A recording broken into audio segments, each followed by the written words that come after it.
Cara, essa política que meio que faz com que a gente pague as coisas em dólar, ela não tem jeito disso ser mexido, não? Porque isso parece de uma certa crueldade também com o cara, inclusive com o cara do táxi, com o cara do caminhão, etc. Dá pra gente mexer nisso? Olha, o que aconteceu com o Brasil é o seguinte. O Brasil foi prisioneiro de uma concepção equivocada, como eu falei. Por exemplo, nos Estados Unidos tem 35 petroleiras. Quando eu era menino, tinha 10, 11 anos, meu pai tinha um Fusquinha, que era o carro com que ele trabalhava. Ele era quase que um vendedor ambulante, ele vendia livros. Então ele ia, nós morávamos em Belo Horizonte, ele ia lá para Barbacena, Conselheiro Lafayette e tal, vendia uns livros lá, voltava. Depois voltava, ia para Uberlândia, Uberaba, vendia uns livros lá, voltava. Quer dizer, tirava pedidos, né? E aí a empresa depois mandava os livros. Então eu me lembro que o carro era uma peça fundamental na saúde da família. E eu me lembro de abastecer no carro, tinha assim, Texaco, Mobil, Exxon, Esso, Shell, tinha 10 empresas. Aí você vê uns meio século depois, nós fizemos um leilão aqui. O próprio presidente dizia, a China pode comprar no Brasil, mas ela não vai comprar o Brasil. Fizemos um leilão aqui, não apareceu ninguém para comprar. Nós tivemos que, constrangidamente, pedir um chinês para ajudar a comprar aqui. Enquanto isso, estavam fazendo um leilão ali em Georgetown, na Guiana, as 17 maiores petroleiras do mundo lá comprando. Ninguém queria entrar aqui. Por quê? Porque o regime é ruim. Porque nós somos prisioneiros de um modelo equivocado. É o que a gente chama de monopólios verticalizados. A Eletrobras controlava a geração de energia, a transmissão de energia e a distribuição de energia. A Petrobras controla a exploração do petróleo, o transporte do petróleo e a distribuição do petróleo. Então, o resultado: o petróleo está lá embaixo da terra. Enquanto isso, um deserto, que era a Arábia, o mundo árabe, vai lá ver Dubai, vai ver aquilo, a quantidade de riqueza que eles criaram lá. Porque eles tiram o petróleo rápido do chão e transformam em riqueza. Nós tínhamos que tirar esse petróleo rápido, enquanto vale alguma coisa, porque pode ser que daqui a 10, 15 anos seja tudo elétrico, e aí nós vamos ficar sentados em cima. O petróleo é nosso e não vale mais nada. E nós perdemos décadas na pobreza e na miséria, em vez de tirar esse petróleo do chão e transformar em extrato de cérebro, investir em educação, saúde, saneamento. Então, em vez de ter uma petroleira, os Estados Unidos tem 35. O Brasil era para ser o terceiro ou quarto maior produtor do mundo, porque a gente tem as reservas. Agora, a gente fura tão devagar que nós não temos capacidade de resposta. Por exemplo, quando o preço internacional sobe, a gente tinha que fazer igual a Arábia Saudita. O preço sobe, a Arábia Saudita produz mais um pouquinho e derruba o preço de novo, porque é um grande produtor. O Brasil era para ser assim. Não, o Brasil hoje é um elemento passivo. Fica olhando, vê onde é que está o preço e aí tenta cobrar a mesma coisa num monopólio verticalizado. Então o Brasil está condenado à mediocridade há décadas por esses monopólios ineficientes. O que aconteceu no caso da Eletrobras? A Eletrobras precisa investir 15 bilhões por ano só para manter a fatia de mercado dela.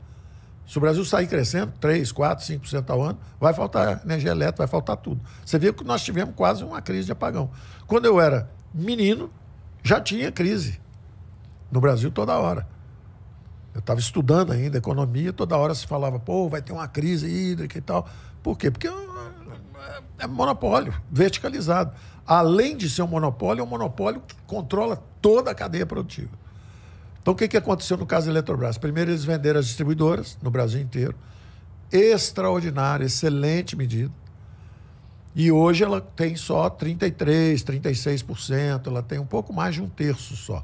Ou seja, nós não somos escravos de uma empresa só. Tem uma porção de gente produzindo. E a Eletrobras agora vai poder investir os 15 bilhões que ela precisa para crescer. E o Brasil vai ser, juntando com a questão da reindustrialização, nós vamos reindustrializar o Brasil em cima de energia mais barata e verde. A Eletrobras vai ser, já é a maior empresa de energia renovável da América Latina, vai ser uma das maiores do mundo agora. Então, o Brasil vai fazer falando realmente... de parque eólico. Tudo, vem com tudo, vem com tudo. Parque eólico, esse troço vem com tudo. Então, vem de um lado, nós vamos fazer uma transição da economia cinza, como a gente chama, para a economia verde. Tem a economia do petróleo, que é a suja. Aí nós vamos para a cinza devagarzinho, que é o gás natural, a energia de transição. E depois nós vamos em direção à eólica, fotovoltaica, solar. Nós estamos indo nessa direção. Então o Brasil é uma potência energética, porque ele começou a se libertar. E falta a Petrobras a mesma coisa. A Petrobras é a mesma coisa, ela tinha o controle de tudo. Como eu disse, eu via 5, 6, 7 postos competindo para ver quem oferecia o petróleo mais barato. Nesses países que a gente estava falando sobre, por exemplo, lá no Catar, ou como é lá em Dubai e tal, as petroleiras lá, as empresas que exploram o petróleo e geram riqueza, elas não são estatais? Elas são estatais e os governos também não são democráticos. Mas gera riqueza para a população. Sim, bastante. Muda para lá. Pô, mudaria. Tá cheio de brasileiro lá, sabia disso? Não dá para mim, meu negócio é aqui, não tem jeito. Se eu pudesse, eu não tava nem em São Paulo, pô. É mesmo? Pô, você tá com um sonho realmente grande, hein, de voo. Quer voar longe, hein? Não, eu queria morar em Curitiba. Mas tudo bem, vamos voltar ao ponto. Você imagina que... Você sabe que lá a população... Não, bom, deixa, depois isso é outro papo. Vamos voltar para nossa conversa. Então é o seguinte, esses monopólios verticalizados eles têm um grande defeito. Primeiro, eles exploram a população. Usam o seu poder de monopólio, seu poder de... exploram a população, cobram preços que são irreais. E segundo, e mais grave, eles impedem o investimento do competidor. Porque cada um desses monopólios brasileiros... Garantido por lei, tem uma bancada em Brasília forte. Forte. Porque eles têm muito dinheiro, muito recurso. E nessa bancada tem a turma que é ingênua, acredita que é um bom modelo, e tem a turma que é interessada mesmo. E que... Bom, basicamente... Vocês ouviram falar num negócio chamado Petrolão? Sim. Sabe? Ouviram falar num negócio chamado Mensalão também? Não, a Petrobras, ela nos últimos anos aí... Ouviram falar nos problemas lá também do BNDES, da Caixa Econômica? Ouviram falar nisso tudo, né? Pois é. Porque tem gente que acha que isso tudo foi ficção, nada disso aconteceu. Não, assim, se você for falar pra mim que estatais são uma abertura para que haja corrupção, eu concordo contigo 100%. O meu ponto, na verdade, é que, assim, eu não sei se a gente de fato ganha se a gente privatiza a Petrobras, que é o que me parece que você está sugerindo. Não, deixa eu dizer uma coisa. Eu, quando vim, como um bom liberal, me perguntava assim, o que você quer privatizar? Eu falava assim, todas. Sim. A resposta é simples, porque ela mostra a direção que você gostaria de ir. Agora, quem decide é o presidente, quem tem voto é o presidente, ele é que decide. Claro. Mas quem não é o ministro, é o Paulo Guedes. Exatamente, mas o que eu digo sempre, não é? O que eu digo sempre é o seguinte, vamos botar o Estado para fazer as coisas mais nobres, né? Por exemplo, você ajudar a reduzir a pobreza, remover a pobreza do Brasil é muito nobre. Educação, a grande qualidade... O Japão não tinha recursos naturais, não tinha nada. Não tem petróleo, não tem minério, não tem nada. O Japão é uma faixa de terra pequenininha, com um tempo horrível, né? Volta e meia tem tsunami, tem terremoto, tem tudo. E cada vez que um japonês nasce, o outro cai dentro d'água, porque a densidade populacional, o país é estreito. Sim. E como é que os caras conseguem fazer um milagre, de repente, um milagre econômico e cresce? Aí o coreano olha para aquilo, Coreia do Sul, faz igual, vem atrás. Aí agora vem o chinês, vem atrás também. Então está todo mundo vindo atrás. Os caras entraram no mercado global e começaram a competir, foram integrando as suas economias ao grande organismo mundial de economias integradas. Isso é o que aconteceu. Pois bem, o Brasil perdeu historicamente essas oportunidades. O Brasil perdeu muitas oportunidades. É uma condenação histórica.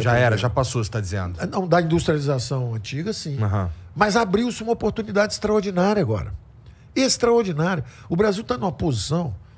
Essa eleição vai te realmente jogar ou para o caminho da prosperidade ou para o caminho da miséria. Porque abriu-se uma oportunidade extraordinária agora no Brasil. O que aconteceu? Por circunstâncias completamente imprevistas. Vem um Covid e desarticula todas as cadeias globais de produção. Eu me lembro quando o Covid chegou, eu falei, o Brasil deve sofrer um impacto menor. Quando eles estavam prevendo uma queda de 10%, eu falei assim, menor. Por quê? Porque como nós perdemos a viagem da globalização, estava todo mundo a bordo. Quando a globalização começou a virar baile funk, 3 horas da manhã, todo mundo bêbado, tiro para todo lado, chamaram a polícia. Na hora que começa aquela confusão, nós não tínhamos chegado lá. Nós estávamos na clínica de reabilitação. Então o Brasil está começando a chegar na hora da confusão com a polícia, tiro para tudo que é lado. Então eu falei, olha, nós vamos sofrer uma ruptura menor. E realmente o campo continuou produzindo, foi transportado para a cidade, o auxílio emergencial ajudou as pessoas a atravessar aquele período, a economia brasileira voltou, vacinação em massa, a população brasileira toda vacinada, livre, espontânea vontade. A vacina está aqui, vacina quem quiser. A vacina está aqui. Vacinamos a população inteira, retorno seguro ao trabalho, turismo bombando, tudo bombando. Geração de emprego em todas as regiões do Brasil, em todas as indústrias. Pela primeira vez, 100 milhões de brasileiros trabalhando. Nunca teve tanta gente trabalhando.